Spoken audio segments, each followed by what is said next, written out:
Okay, so what are some of the ways that I can help you? You got a letter from me and you're reading it, you went to my website and you need some type of action to take place because for some reason or another you want to exit your mortgage. So what can I do? Okay, there are 7 different ways that I can help you because there's generally 7 different scenarios that people need to exit their mortgage. So I'm going to go down this list. This may take 2 or 3 videos because it's kind of complicated, but if you hear the scenario that you're involved in, you can always give me a call and we'll talk more in detail about it. But I'm going to brush over some of the ways that I can help you. Number 1, you sell me the property for the loan balance. Okay? You sell the property to me for what's owed on the mortgage. Now why would you do that? Because you need to get out of your home quickly. There's some kind of a reason that makes you have to leave and you don't have time to list it with a real estate agent. You just want someone to take over basically the payments on the mortgage. Okay, I'm not buying your house from you by assuming your note. I'm taking over your mortgage. Okay, you need to move quickly. There is no equity in the home. So if there's no equity in the home, then even if you tried to sell it, you would know you're not going to get anything for it. So basically, you just want someone to take over the home and ensure that the payments are made so it doesn't ruin your credit, which is basically salvaging your credit. Maybe there was a divorce. Okay, that's the number 1 reason that people get into trouble with their mortgage, and here's the reason why. You got 2 people that saved up, they put some money down on the house and they bought it, okay? But those 2 incomes is what guaranteed the mortgage payment. When people get a divorce, one person usually exits the home and another person stays behind, okay?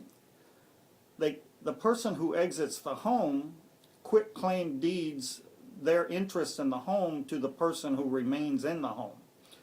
But on the mortgage, it doesn't happen like that. The person who leaves the home doesn't get excused from the mortgage. So there are still 2 names on that mortgage, and 2 incomes are necessary to pay the mortgage. 9.5 out of 10 times, the person who exits the home, guess what? They don't make payments on their part of the mortgage. So the one who's stuck in the home is having a tough time. So what they're looking for is someone to just take over the whole mortgage payment so that both of those people are excused from making the payment. Divorce. That's the way it happens. The 2 people that are signed on the mortgage are not excused from paying the mortgage. But yet one person is gone and they don't usually aren't going to just be helpful enough to send their portion of the money each month to pay the mortgage for the person who remains in the home. So in most cases, the mortgage is current, but the payment is a burden. And so the loan stays in place, I take over, I might rent the house to a tenant who will make the payment, I might fix whatever repairs needed, and then sell the home, cashing out that first mortgage, and everybody goes on their way. Okay, the number 2 reason, you get paid to sell, get paid to buy it. What that definitely means is you, the homeowner, are going to pay me to buy your house. Now, why would you do that? Well, the seller is not needing money. You don't need any money, but you are motivated to get out from underneath that mortgage.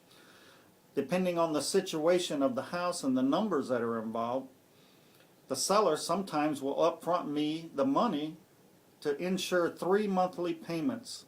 That gives me time to make some necessary repairs to the home that the seller doesn't want to do. In other words, to sell the home, there may be some foundation problems. It might cost $16,000 to repair that foundation. But the seller of the home will upfront me 3 monthly payments on the mortgage, and I'll assume the repair to the house. I'll look at what it cost.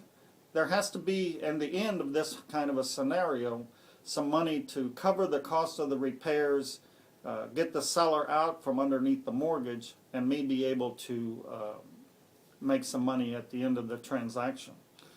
But the home needs some repairs. The seller doesn't want to do it. You need to move. You upfront me 3 months payments. That buys me time to make the repairs, list the home back on the market at a reasonably high price based on the value, or get a renter in there to continue to make the payments, to insure the payments until it might have to buy us a little more time. Sign a 6-month lease, get somebody in there to make the payments so the market can recover, or we can get it listed for a high price to pay off your original first mortgage. I might make a couple of $1,000 at the end of the whole deal. Number 3, the note for equity. The seller carries the note.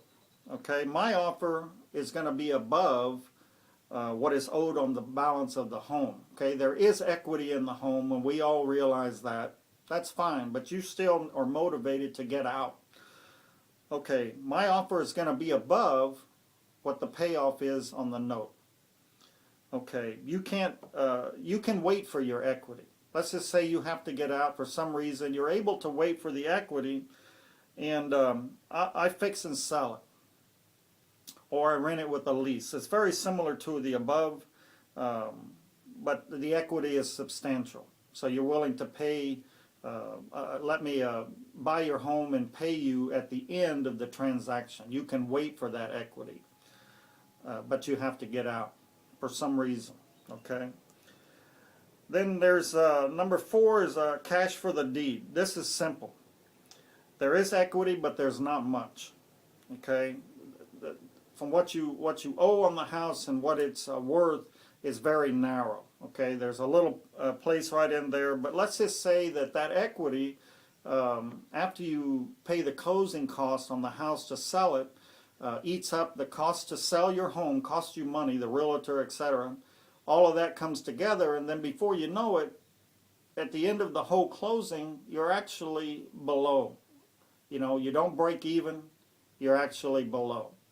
So you're willing to let me buy your home. For instance, here's a scenario. The home is worth $100,000. Your loan is $75,000. The payoff on the loan is $75,000. The cost of repairs and to sell your home, once it gets listed on a real estate, that takes time. Time is money. Starts coming, that $25,000 is suddenly becomes zero.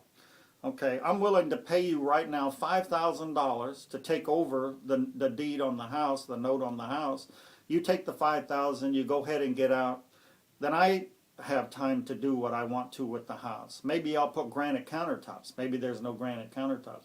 Maybe I'll remodel the bathroom to make the house worth more money. Suddenly, the difference between what it's worth and what is owed, becomes farther away. But I take that time. That might take 3 months. That's another scenario, okay? And then here is the number 1 scenario. Those are scenarios where you're not in foreclosure. You just want to exit the home, or there's some reason you need to get out. Or you have a home, it's a burden, it's been a rental, and you just want to get out from underneath it. This is kind of substantial. Suddenly now we're talking about foreclosure.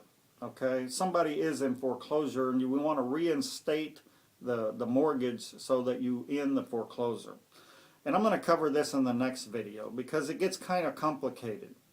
This is what I see the most, and this is what I advertise for the most, and this probably pertains to you if you got a card or letter from me stopping the foreclosure. Okay, so I'm going to cover this in the next video because it's kind of lengthy and you got to pay attention. And I'll get back to you in just a minute. Thank you.